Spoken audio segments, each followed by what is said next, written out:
Small shifts can have grave consequences. I mean, really small shifts, however subtle, however inconsequential we might think that they are, small shifts can have significant consequences. And the group of people that understand this best are pilots. Pilots have what's called the 1 in 60 principle. And the 1 in 60 principle says that for every 1 degree the nose of the plane is off, then every 60 miles they fly, they will be 1 mile off of their intended destination. Just 1 degree of the plane nose. And yet, the farther they go, the further they end up way far away from their destination. Now, is that their goal? Absolutely not. Sometimes they even get you. It's one of those principles where the small shift over a long period of time even leads you to places where you go, how did we get here? And sometimes that moment, how did we get here, is filled with incredible tragedy. On November 8th, 1979, there was a sightseeing plane that was flying over the Antarctic. And this plane, when it first began, the nose of the plane was only 2 degrees off. And yet the further they flew, the further away from their destination they became. The problem was that the way in which the pilots were paying attention or not paying attention, they did not know they were 2 degrees off. Until about 27 miles east of their intended destination, this plane slammed into the side of Mount Erebus, killing all 257 people on board. You see, small shifts can have grave consequences. Because even if we're off just 1 degree, the further that you travel, the further away from the distance that you intended to be. And you have this moment where you say, how in the world did I get here? This is a truth that is hard to grasp because of how subtle it is. But let me state this a little bit differently. Every decision you make, you become someone different. For good or for ill. Every decision you make, you become someone different. I teach here at Ozark Christian College, and every week that we have on syllabus week, I go over this principle. Yeah, that's right. I actually preach for a week through my syllabus. It's a little more riveting than what you would think. But I always come to this point when we talk about cheating or plagiarism. Or I talk to my students and I say, hey, listen, you will have a good opportunity to cheat in this class. And I'm not going to guilt you, but I am going to be honest with you. If you get away with it, the consequence of it will be way worse than if you just would have turned it in and got a bad grade. And then I said this, being in ministry for 20 years, I've seen quite a few of my classmates that I went to Ozark with lose ministries, lose families. They lose their integrity. And I remember one of my friends recently who was cheating on his wife, and whenever it all came out, he had that question resonating in his mind, how did I get here?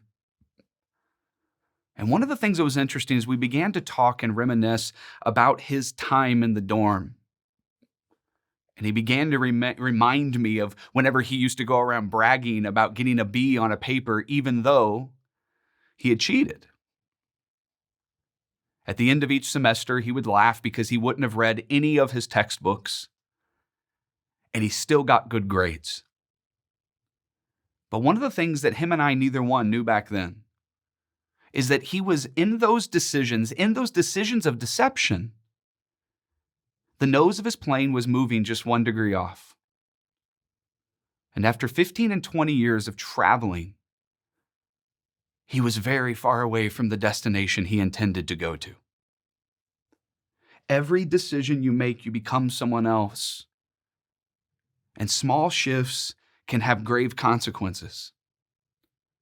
However subtle, however seemingly benign, small shifts can lead us very far away from where we intended to be.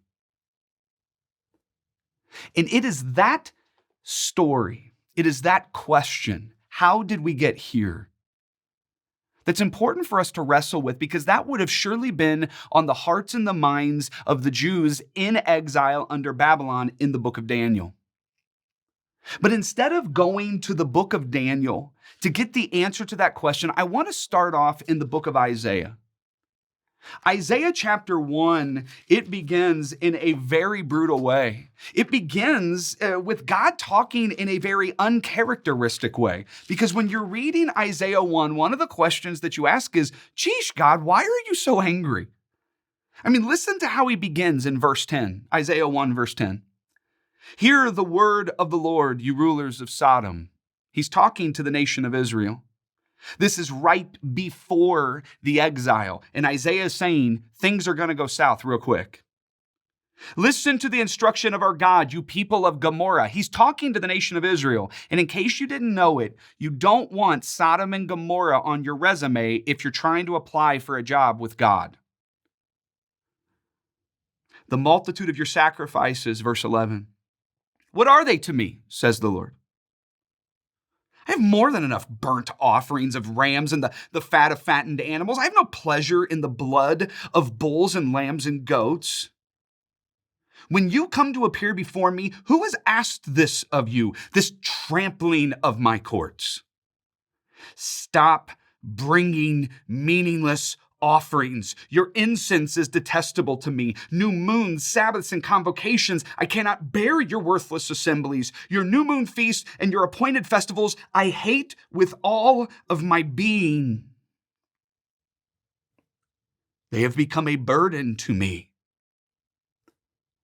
and I am weary of bearing them. Verse 15, when you spread out your hands in prayer, I hide my eyes from you. Even when you offer many prayers, I am not listening. Your hands are full of blood. So wash and make yourselves clean, verse 16. Take your evil deeds out of my sight. Stop doing wrong. Learn to do right. Seek justice. Defend the oppressed. Take up the cause of the fatherless. Plead the case of the widow. And at this point, it'd be appropriate for us to ask, what in the world is making God so mad? Why is he so angry? Is it just because they didn't do a couple of commands that he wanted them to? No, it's more along the lines of this. Do you even know who I am? Because if you knew who I was, there is no way that you would come to me in prayer with your hands covered in the blood of the oppressed. Because I am the Father. I am the God that fights for those in bondage. I am the God that fights for those in need. And yet you slaughter them and come to me in worship. In Isaiah chapter 1, verses 2 through 3, it's the issue of identity that God hammers on. It says, hear me, you heavens. Listen, earth, for the Lord has spoken. I reared children and brought them up, but they have rebelled against me. The ox knows its master. The donkey knows its owner's manger, but Israel does not know me. My people do not understand me. When we're in the exile, a key question is, how did we get here? And here's the answer. When you forget who it is that you belong to, you will forget who you are and how to act. When you forget who God is, you forget who you are, and your actions will follow. For if you knew who God was, there is no way that you would come up to him with the blood of orphans and widows on your hands. But if you forget who he is, you might forget even what he loves, desires, and requires. You see, sometimes just 1 degree makes a big difference. Because the nation of Israel did not just rebel all at once and it lead to an exile. It was just 1 degree at a time. And the further they got down this journey, the further away from the destination of God's identity that they found themselves. And now we're in Daniel chapter 1. Daniel chapter 1 is centered on, you guessed it, identity. You see, in exile, identity is under attack. The goal of the one that has brought you into exile is to erase your very identity, to erase your history, to give you a new identity that now is defined by Babylon, is defined by the oppressor, is defined by the one who is dominating. In Daniel chapter 1, verses 3 and following, you see this reprogramming process. In verses 3 through 5, you have the chief of the court officials. He comes to each of them and he starts to, it says in verse 4, he was to teach them the language of Babylon and the literature of the Babylonians. Why? Because if I can retrain you in how you speak, it will actually impact who you are. If I can retrain you in how to think, then it will actually affect who you are. The goal is to erase your identity. And that's why you see in verses 6 and 7 that Daniel, Hananiah, Mishael, and Azariah also all receive new names. For Daniel is now referred to as Belteshazzar. Hananiah is Shadrach, Mishael is Meshach, and Azariah becomes Abednego. Why are they changing the names? Because the goal of exile is to erase your identity and to give you a new one. And once we get to verse 8, we start to see a little resistance. We start to see Daniel fight back just a touch. Daniel chapter 1, verse 8 says this, "But Daniel resolved, even though he was learning a new language, even though he was learning new literature, how to think, even though he even had a new name, Daniel resolved not to defile himself with the royal food and wine. And he asked the chief official for permission not to defile himself in this way." You see, Daniel can't control everything that's happening. But one of the things he can control is what he eats.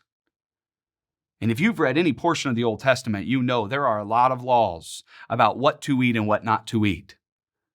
Because on some level, God was actually using what they ate to define who they were and who they belonged to.